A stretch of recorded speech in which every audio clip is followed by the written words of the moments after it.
నమస్కారం అండి. సుమన్ టీవీకి స్వాగతం. నేను గీతాంజలి. ఇవాళ మనతో పాటు ఉన్న అతిథి నందకిషోర్ రెడ్డి గారు, అభ్యుదయ foundation and think tank CEO. సార్తో మాట్లాడదాం. సార్ నమస్కారం. నమస్తే అండి. సార్, నాగదోషాలకి సంబంధించి దేవాలయాల గురించి ఒక చిన్న డిస్కషన్ వచ్చింది. అంటే జాతకం చూపించుకునేటప్పుడు నాగదోషం ఉందని చెప్తూ ఉంటారు కొంతమందికి.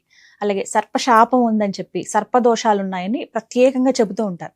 మరి అలాంటి వాళ్ళు ఎటువంటి క్షేత్రానికి వెళ్తే నివారణ అవుతుంది? సాధారణంగా కూడా అంటే శాస్త్ర ప్రమాణికంగా మేము రీసెర్చ్ చేసిన ఈ 36,000 దేవాలయాల్లో మాకు కనిపించింది ఏంటి అంటే సర్పాకారంలో 3 క్షేత్రాలు మన దక్షిణ భారతదేశంలో ఉన్నాయండి. మన దక్షిణ భారతదేశంలో సర్పాకారము ఇది ప్రతి శాస్త్రంలో చాలా క్లియర్గా చెప్పబడి ఉంది. సర్పం యొక్క తల వచ్చి నాగర్కోయిల్లో ఉందండి. తమిళనాడులోని నాగర్కోయిల్ నాగరాజ టెంపుల్లో తల, ఆ మధ్య నడుం భాగం వచ్చేసరికి మన్నార్శాలలో ఉంది, కేరళలోనే మన్నార్శాలలో. తోక భాగం వచ్చేసరికి పాంబు మనలో ఉంది.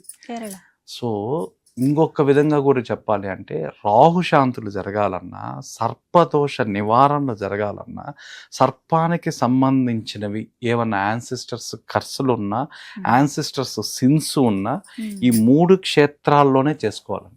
ఇది శాస్త్ర ప్రమాణంగా మనం చేసుకోవాల్సిన క్షేత్రాలు ఏమైనా ఉన్నాయంటే ఇదే. ఎందుకు అంటే ఈ పాము ఆకారం అనేది, ఈ తల అనేది అక్కడ, నడుము అనేది మన్నార్శాల, తోక అనేది పాము మన. ఈ తల భాగం వచ్చేసరికి నాగర్కోయిల్. ఈ నాగర్కోయిల్లో సర్పదోషాలకు సంబంధించిన వాళ్ళు, వెన్నుముక సమస్య ఉన్నవాళ్ళు, సర్పాన్ని తల రూపంలో మీకు ఎక్కడన్నా దోషాలు అంటే మీరు పాత దోషాల్లో ఒక ప్యాటర్న్ ఫాలో అయ్యేవాళ్ళండి. వివాహం ఆలస్యం అయ్యేవాళ్ళు కానీ, ఫైనాన్షియల్ బ్లాకేజ్ వాళ్ళకి మీ జాతకంలో మీకు విపరీతమైన యోగాన్ని ఇస్తుంటాయి. జీవితంలోకి వచ్చేసరికి మీకు ఆ ఫలితం అనేది అందదు. మన యోగం ఉండి ఫలితం ఎందుకు అందలేదు అంటే అక్కడెక్కడో దగ్గర నాగదోషం, సర్పదోషం అనేది ఉంటుంది. ఇలాంటి వాళ్ళందరూ కూడా నాగర్కోయిల్కి వెళ్ళి ఆ పూజలు చేయించడం వల్ల, సర్పబలి పూజలు వీటికి అన్నిటికీ కూడా ప్రాంతాల విధంగా ఆ పూజలు చేయించడం వల్ల ఆ యాన్సిస్టర్ సిన్స్ అనేది అక్కడ కట్ అవుతాయండి. సో ఈ ప్రదేశాల్లో లైవ్ సర్పెంట్ ఎనర్జీ సెంటర్స్ అంటారు వీటిని దేవాలయాలు అనే దానికన్నా లైవ్ సర్పెంట్. ఇక్కడ మీకు విగ్రహాలు, చెక్కబడిన విగ్రహాలు ఇలాంటి వీటికన్నా లైవ్ స్నేక్స్ ఉంటాయండి ఇక్కడ. వాటికే ఆరాధన, మీరు చేసే ఆరాధన డైరెక్ట్గా వాటికి వెళ్ళే ప్రదేశం ఏదన్నా ఉంది అంటే ఇది. ఈ నాగర్కోయిల్ దగ్గరికి వచ్చేసరికి మీకు అడ్రస్ వచ్చి నాగర్కోయిల్ కన్యాకుమారి దగ్గర ఉంటుందండి. దాంట్లో నాగరాజ టెంపుల్, ఆరుల్మిగు శ్రీ నాగరాజ టెంపుల్ అండి.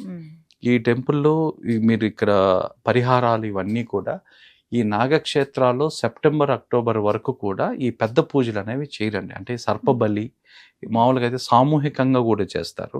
సామూహికంగా కాకుండా ఒక్కొక్కరు వాళ్ళ ఫ్యామిలీకి సంబంధించి విడిగా చేయించుకోవాలి. అందరూ కూడా ఈ క్షేత్రాన్ని దర్శించాలి. ఇది నాగర్కోయిల్. ఫస్ట్ మీరు యాత్ర ఎలా స్టార్ట్ చేయాలంటే నాగర్కోయిల్లో స్టార్ట్ చేయాలి. తర్వాత రెండో దగ్గరికి వచ్చేసరికి మన్నార్శాల గురించి మనం ఇంత మునుపు ఒకటి చేసాము, మళ్ళీ చెప్తున్నా. మన్నార్శాల టెంపుల్కి వెళ్ళాలనుకునే వాళ్ళందరూ కూడా 3 రోజుల ముందు నుంచి కూడా నాన్ వెజ్ తినకుండా, నెగిటివ్ థాట్ లేకుండా, కనీసం ఇంట్లో ఫైట్ కూడా జరగకూడదండి. ఏమాత్రం ఈ 3 ఇవిగా నియమాలు కానీ లేకపోతే మీరు ఆ టెంపుల్కి వెళ్ళి రాగానే వెంటనే ఫీవర్ అనేది వచ్చేస్తుంది.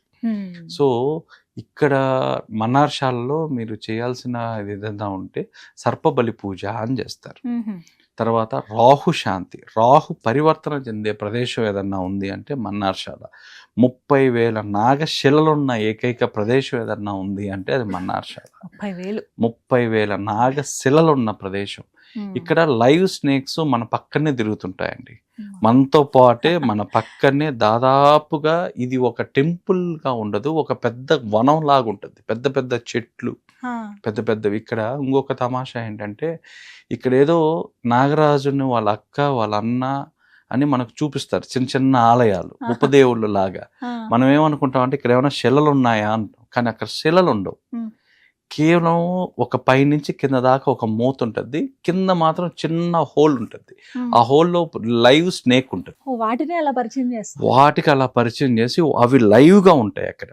మీకు ఏదో విగ్రహాలు సప్త నాగ కన్యకలు ఇవన్నీ కూడా ఏదో విగ్రహాలు చేసేసి విగ్రహాలు అక్కడ పెట్టి కొలవడం కాదు. నిజమైన పాముల్ని కొలిసే ప్రదేశం ఏదన్నా ఉందంటే మన్నార్షా. ఇక్కడ మన్నార్షాల్లో కూడా ఏంటంటే ఇక్కడ టెంపుల్ ప్రీస్ట్ కూడా హెడ్ కూడా ఒక ముసలావిడ ఉంటారండి. ఆమె అక్కడ హెడ్. అక్కడ మన సమస్యలు ఏదున్నా కూడా మనం అక్కడికి వెళ్ళి మనం హిందీలో కానీ రాసిస్తే అండి వాళ్ళు ఏం చేస్తారు అంటే మలయాళంలోకి రాసి అమ్మవారి దగ్గర ఇస్తారు. ఆమె అది చదివి నేరుగా నాగరాజు గారిని ఆరాధించి ఆమె అక్కడికక్కడే ఒక ప్రశ్న లాగా ఏదైతే మనం కుకీ సుబ్రహ్మణ్య స్వామి చెప్పామో స్వామి పూజారి ఒంట్లోకి వచ్చి మాట్లాడతాడనో ఈమె ఒంట్లో 24 గంటలు 365 రోజులు నాగరాజు స్వామి ఉంటారండి అమ్మవారికి. సో ఆమె డైరెక్ట్గా భగవంతుడే మనకు భక్తుడికి సొల్యూషన్ ఇచ్చే ప్లేస్ కూడా మన్నార్షాల. సో మీరు ప్రాబ్లం చెప్పంగానే ఆమె వెంటనే పసుపు కానీ ఇంకేదైనా విభూది కానీ వెంటనే ఆమె అక్కడ ఇస్తారండి మన ప్రాబ్లంని బట్టి. అది ఇంటికి తీసుకొని వచ్చి 11 రోజుల నుంచి 30 రోజులు మీరు వాడడం వల్ల మీకు ఉపశమనం కాదు, టోటల్గా దాంట్లో నుంచి బయటకు వస్తారు. సో ఇవి ఆగస్టు సెప్టెంబర్ దాకా ఈ క్షేత్రాల్లో ఎక్కడ కూడా సర్పబలి పూజలు అని జరగవు. సర్పబలి పూజలు అంటే ఎవరన్నా వంశంలో ఒక ప్యాటర్న్ ఫాలో అవుతూ ఆ కర్స్ మిమ్మల్ని ఫాలో అవుతూ ఉంటే వాళ్ళందరూ కూడా చేయించుకోవాల్సిన ప్రదేశం ఏదైనా ఉందంటే మన్నార్షాల. ఇది వచ్చి యాన్సిస్టర్స్ సిన్స్ పాపాలకి. తర్వాత యాన్సిస్టర్స్ కర్స్ అని ఉంటుంది.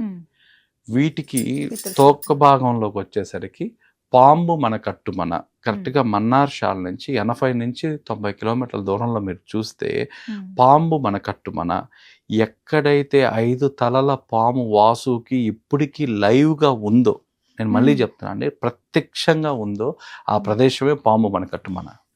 ఒకసారి ఇక్కడ ఇంతకుముందు మనం చేసాం. ఇక్కడ ఎక్కడ విగ్రహాలు శిలలు ఇలాంటివి ఉండవండి. నిజమైన 5 తలల పాము అంటే 5 తలల పామే ఉంటుంది అక్కడ. సో ఇది మనకు చాలా దూరం, ఒక 100 మీటర్స్ దూరంలో పెడతారండి. 100 మీటర్స్ దూరంలో ఒక దీపం వెలిగిస్తారు. మనం కూడా 100 మీటర్స్ దూరం నుంచే చూడాలి ఆ పామును. కానీ ఆ పాము మనల్ని చూస్తూ ఉంటుంది వాసుకి. మీరు పోయి అక్కడ నిలబడి అక్కడ ప్రార్థన చేసి మీరు వచ్చేయడం అంతే. సో అక్కడ ఉండే పూజారులకి వాళ్ళకి మనకు 100 మీటర్స్ దూరం ఉంటుంది. మన శ్వాస ఉశ్వాసాలు కూడా వాళ్ళకి తగలకూడదండి.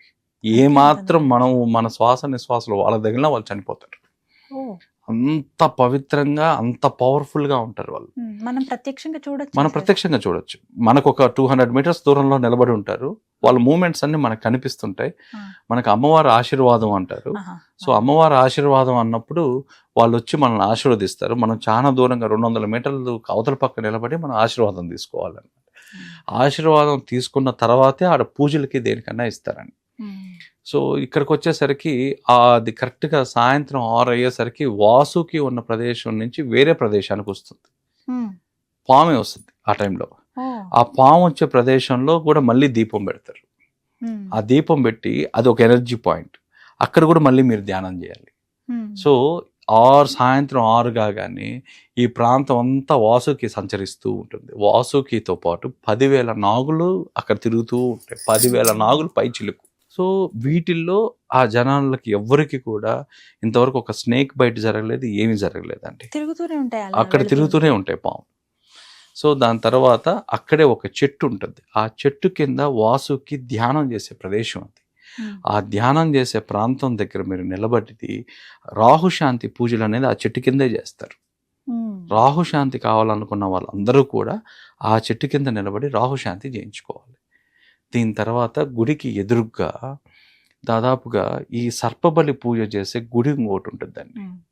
ఇప్పుడు జనరల్గా మీరు పూజలు వ్రతాలు అనగానే విపరీతమైన మంత్రోచ్చారణ వాయిద్యాలు ఇవన్నీ కూడా ఉంటాయి. కానీ సర్పాన్ని ఎప్పుడైతే మీరు ఆరాధించేటప్పుడు నిశ్శబ్దానికి ఉన్న శక్తిని మీరు అనుభవించాలి అంటే ఈ సర్పబలి పూజ పాంబు మనలో చేయించాలండి. పాంబు మనకట్టు మన అనేది ఎవరికి పనికి వస్తుంది అంటే యాన్సిస్టర్స్ కర్స్ ఉన్న వాళ్ళకి, పూర్వీకుల శాపాలు ఉన్న వాళ్ళకంటే వాళ్ళకి ఒక ఏజ్ రాగానే ఒక్కొక్క ప్యాటర్న్ చెప్పాలంటే మనం ఇంతకుముందు చెప్పుకున్నాం. కరెక్ట్గా 9 నెలలు ప్రెగ్నెన్సీతో ఉండి, అంటే నేను ఒక ఎగ్జాంపుల్ చెప్తాను, మనకు వచ్చిన ఎగ్జాంపుల్.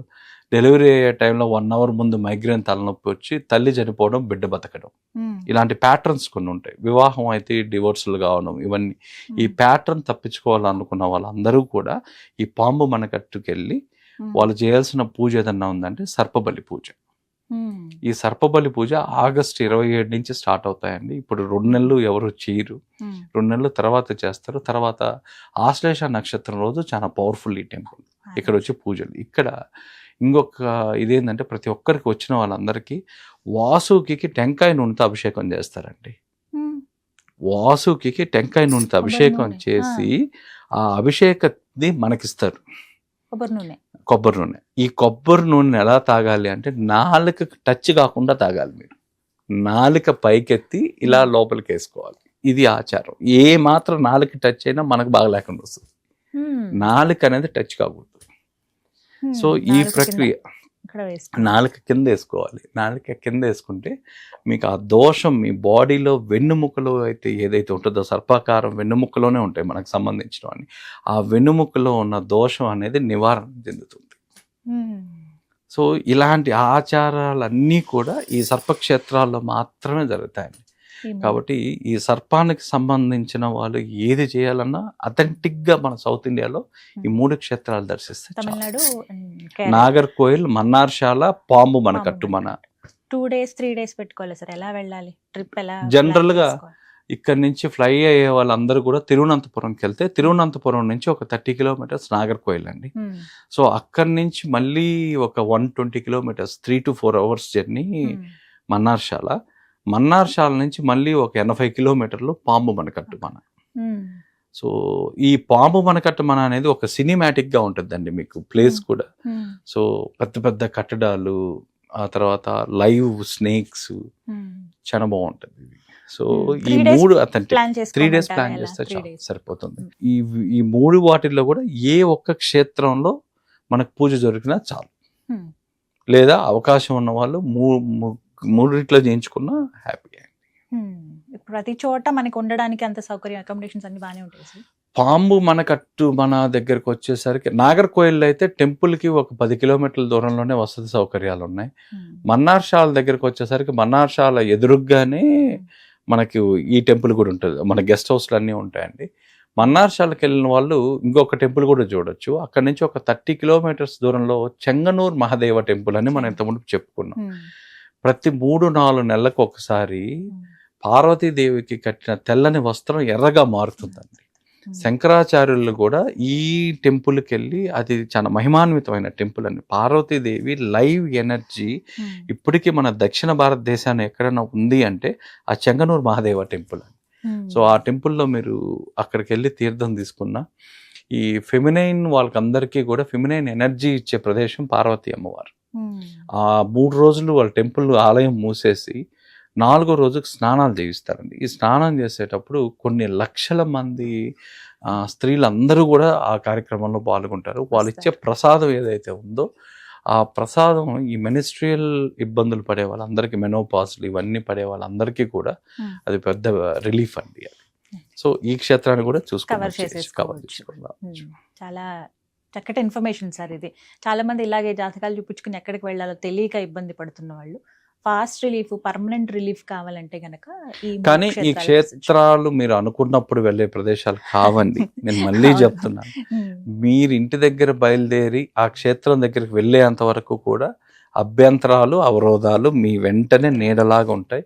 వీటిని అధిగమించి వజ్ర సంకల్పంతో మీరు వెళ్ళగలిగితేనే ఈ ప్రదేశాల్లో పూజలు చేయించుకోగలరు. ఇప్పుడు చెప్పే మాట ఇది. అక్కడ స్వామి అనుగ్రహం ఉండాల్సిందే ఖచ్చితంగా. చాలా మంచి ఇన్ఫర్మేషన్ సార్. థ్యాంక్ యూ అండి. నమస్కారం.